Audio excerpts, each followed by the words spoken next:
Hello student, मैं विशाल गहलोत। आज हम लोग जो डिस्कस करने जा रहे हैं कक्षा 12वीं के अध्याय 1 यानी चैप्टर 1 के बारे में बात कर रहे हैं, जो कि विद्युत आवेश और विद्युत क्षेत्र से संबंधित हैं। इस चैप्टर के अंदर जो हम लोगों को मूल या मुख्य बिंदु जो हम लोगों को मेन चीज़ पढ़नी है, उसके अंदर हम लोगों को सबसे पहले विद्युत आवेश के बारे में पढ़ना है। ये आवेश किस तरीके के होते हैं, इनका जो व्यवहार होता है वो किस तरीके का होता है। इसके अंदर सबसे जो महत्वपूर्ण नियम आता है वो कूलाम का नियम आता है। इसके अलावा हम लोगों को जो इसके अंदर पढ़ना है वो हमें एक बिंदु आवेश के चारों तरफ या बिंदु आवेश पर उत्पन्न अलग अलग जो डेरिवेशंस हैं इसके अंदर हम लोगों को देखने हैं। उन डेरिवेशंस के ऊपर जो न्यूमेरिकल बेस हैं उन न्यूमेरिकल्स को सॉल्व करना है। तो हम लोग सबसे पहले इसके अंदर जो बेसिक शुरू करते हैं, जो विद्युत आवेश होता है वो क्या होता है। तो जो विद्युत आवेश होता है, जब वस्तुओं को आपस में संपर्क में लाने या रगड़ने पर कुछ वस्तुएं होती हैं जो क्या करती है, अपने को आकर्षित करने का गुण होता है, और कुछ वस्तुएं होती है जो क्या होती है, प्रतिकर्षित होते हैं। एक बात प्यारे बच्चों आप लोगों को पता होनी चाहिए कि जो ये आवेश होता है ये दो तरीके के आवेश होते हैं। एक गतिक आवेश होता है और एक होता है स्थिर आवेश होता है। जब आवेश घर्षण से प्राप्त आवेश एक ही जगह पर होता है तो हम उसे स्थिर विद्युत कहते हैं, और जब आवेश गति करता है तो उसे हम लोग गतिशील आवेश कहते हैं। जितने भी तरह के हम लोगों के इलेक्ट्रिसिटी वायर्स के अंदर जो आवेश चलते हैं वो सारे गतिशील आवेश होते हैं, लेकिन कुछ आवेश होते हैं जो स्थिर अवस्था के अंदर भी पाए जाते हैं। अब ये जो आप लोगों के जो चैप्टर हैं वो स्थिर विद्युत आवेश के आसपास में है, यानी स्थिर विद्युत आवेश के ऊपर ही निर्भर हैं। आगे हम इसके अंदर बात करते हैं आवेश होते हैं उनके गुण क्या होते हैं। तो जितने भी तरह के आवेश होते हैं वो आवेश सारे सारे संरक्षित होते हैं, यानी आवेशों के अंदर संरक्षण का गुण पाया जाता है, कंजर्वेशंस की प्रॉपर्टी होती हैं। इसके अलावा जो आवेश होते हैं उनके अंदर क्वांटीकरण का गुण पाया जाता है। इलेक्ट्रॉन के आवेश को -e से दर्शाते हैं और प्रोटॉन के आवेश को +e से दर्शाने का हम लोग प्रयत्न करते हैं। इसके बाद में हम लोग आगे बात करते हैं, इलेक्ट्रॉन को विद्युत आवेश का मात्रक माना जाता है।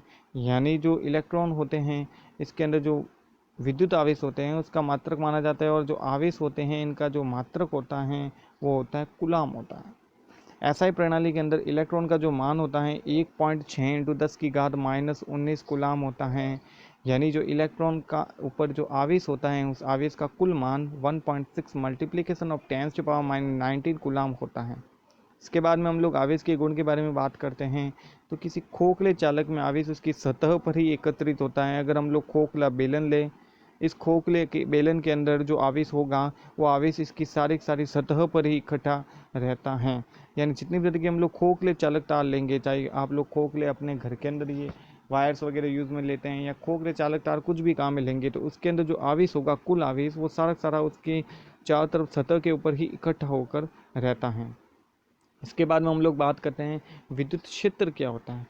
अब जो विद्युत क्षेत्र की हम लोग बात करते हैं, किसी भी विद्युत आवेश के चारों ओर का वह क्षेत्र, जैसे हम लोग बात करते हैं कोई चुंबक होती है, इस चुंबक के चारों ओर एक ऐसा क्षेत्र होता है जहाँ पर हम लोग कोई अन्य चुंबक लेके आते हैं तो वो चुंबक आकर्षण या प्रतिकर्षण के बल को महसूस करती हैं। तो हम लोग कहते हैं कि भाई इस चुंबक का ये कौन सा गुण है, ये चुंबकीय क्षेत्र है जिसके चारों ओर वो आने पर गति करती है। ऐसे कैसे हम लोग देखते हैं कि अपने गली मोहल्ले के अंदर भी देखते होंगे कि अपने गली के अंदर के जो आसपास के जो कुत्ते वगैरह होते हैं उसके क्षेत्र के अंदर जब कोई दूसरा कुत्ता आता है तब ये क्या करता है, उसका प्रतिकर्षण करता है, यानी उसका विरोध करता है। वैसे ही क्या होता है, आवेश भी होता है।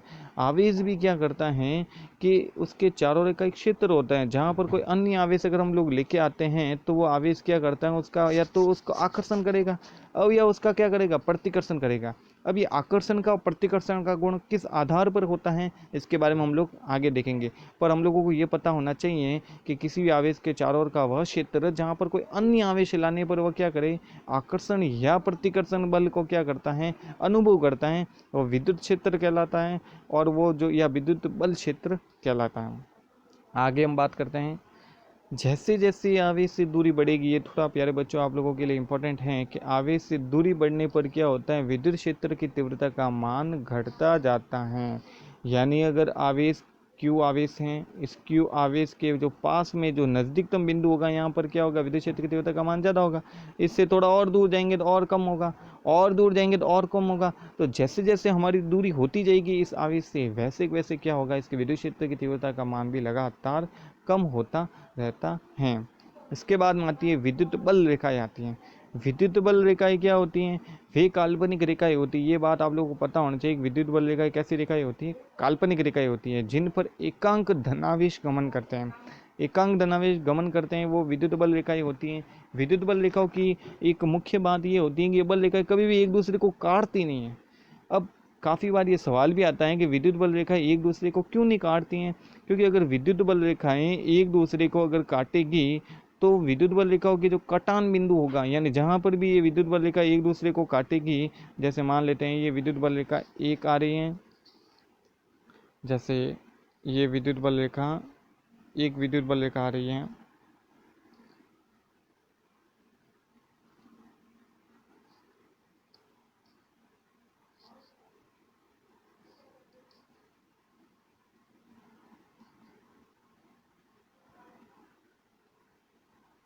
जैसे ये विद्युत बल रेखा, कुछ विद्युत बल रेखाएं क्या होती हैं, एक दूसरे को नहीं काटती हैं। इनके नहीं काटने का जो मुख्य कारण होता है वो मुख्य कारण यही है कि अगर ये विद्युत बल रेखाएं दोनों एक दूसरे को काटेगी तो इनके जो कटान बिंदु होगा, जहाँ पर एक दूसरे को काटेगी वहाँ पर दो अलग अलग रास्ते हो जाएंगे। और विद्युत बल रेखाओं के दो रास्ते कभी नहीं होते हैं, उनका रास्ता एक ही होगा और उनका एक निश्चित पथ होता है, जिस पथ पर लगातार वो क्या करती हैं, गतिशील रहती हैं। आगे हम बात करते हैं विद्युत बल रेखाओं के जो गुण हैं। इस गुण के अंदर जो सबसे महत्वपूर्ण गुण हैं ये वही गुण हैं विद्युत बल रेखाओं के, जिसके अंदर विद्युत बल रेखाएं धनावेश से चलती हैं और ऋणावेश पर खत्म समाप्त हो जाती हैं। दो विद्युत बल रेखाएं कभी भी एक दूसरे को नहीं काटती हैं। ये इन दोनों के विद्युत बल रेखाओं के गुण हो गए। और विद्युत बल रेखा के ये काफ़ी बार सवाल आ रखा है कि क्षेत्र पर किसी बिंदु पर खींची गई स्पर्श रेखा उस बिंदु पर धनावेश पर लगने वाले बल की दिशा को दर्शाती हैं। विद्युत बल रेखाएं अपनी लंबाई के लंबवत दिशा में दूर हटने का प्रयास करती हैं। यानी हमेशा कैसे हटेगी, जब भी ये दूर हटेगी तो अपनी लंबाई के लंबवत ही दूर हटेगी। आगे हम बात करते हैं विद्युत क्षेत्र की तीव्रता क्या होती है। तो विद्युत क्षेत्र की तीव्रता की बात करते हैं तो इसका अंदर विद्युत क्षेत्र में रखे एकांक धनावेश पर लगने वाले बल को उस बिंदु पर विद्युत क्षेत्र की तीव्रता कहते हैं। इसका फॉर्मूला था E=F/Q। अब इसकी परिभाषा कैसे बने, तो मैंने आप लोगों को पता होना चाहिए कि जब भी किसी अगर अपने को परिभाषा नहीं आती है तो फॉर्मूले से परिभाषा कैसे बनाते हैं, नीचे वाली वैल्यू को क्या कर दो, एक कर दो। तो नीचे क्या है, आवेश, तो आ गया एकांक धनावेश। तो अगर नीचे वाली वैल्यू एक हो जाएगी तो ऊपर E=F आ जाएगा। तो विद्युत क्षेत्र में रखे एकांक धनावेश हो गया, उस पर लगने वाला F क्या है, बल। तो बल को ही क्या कहते हैं, विद्युत क्षेत्र की तीव्रता कहते हैं। अब F क्या है, बल। बल का मात्रक क्या होता है, न्यूटन। क्यों क्या है, आवेश। आवेश का मात्रक होता है कूलाम। तो विद्युत क्षेत्र की तीव्रता का मात्रक क्या हो गया, न्यूटन बटा कूलाम। और ये कैसी राशि है, ये एक सदिश राशि है। तो प्यारे बच्चों, आप लोगों को पता होना चाहिए, आप लोगों ने 11 में पढ़ा है सदिश राशियाँ और अदिश राशियाँ। सदिश राशियाँ हमेशा दिशा और परिमाण दोनों बताती हैं, लेकिन अदिश राशियाँ हमेशा क्या बताती है, सिर्फ और सिर्फ परिमाण ही बताती हैं, मैग्नीट्यूड ही बताती हैं। इसके बाद में हम बात करते हैं दोनों वस्तुओं पर उत्पन्न आवेश परिमाण में क्या होगा, बराबर, किंतु इनकी प्रकृति क्या होती है, असमान होती है, यानी अलग अलग होती हैं। इसके बाद में जो अमेरिकी वैज्ञानिक फ्रैंकलिन ने बताया था, ये सबसे महत्वपूर्ण हैं।